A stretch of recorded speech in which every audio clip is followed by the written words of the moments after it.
দেশ জুড়ে operation devil hunt phase 2 শুরু, গ্রেফতার ১,০০০-এরও বেশি।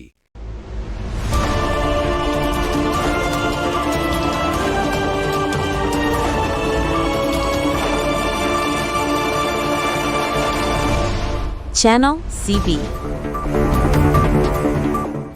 স্বাগত জানাচ্ছি বিশেষ সংবাদে।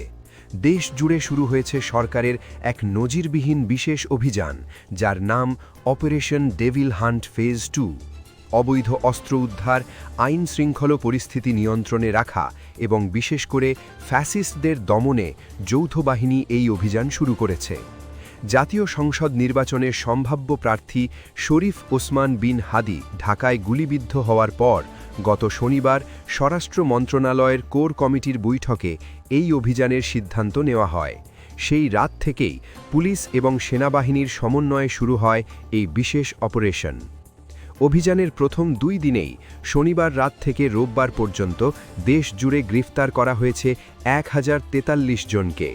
এ সময় একটি বিদেশি পিস্তল, একটি রামদা, তলোয়ার, চাকু এবং একটি রিচার্জেবল স্টান গান সহ মোট 6টি অস্ত্র উদ্ধার করা হয়েছে। এছাড়া বিভিন্ন মামলা ও ওয়ারেন্টে গ্রেফতার হয়েছেন আরও ৯০৭ জন।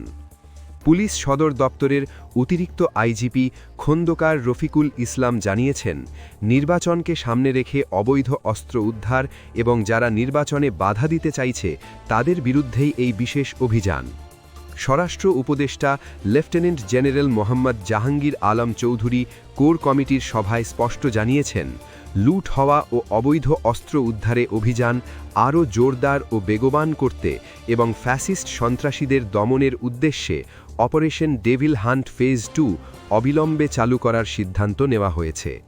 পুলিশ সদর দপ্তরের মুখপাত্র AHM শাহাদাত হোসেন নিশ্চিত করেছেন, পরবর্তী নির্দেশ না দেওয়া পর্যন্ত সারা দেশে যৌথ বাহিনীর এই অভিযান চলবে।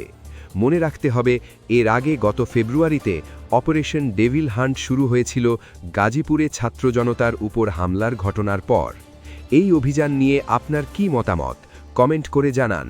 দেশের সমস্ত খবর জানতে আমাদের চ্যানেলটি সাবস্ক্রাইব করে পাশে থাকুন। Subscribe now for daily news and updates.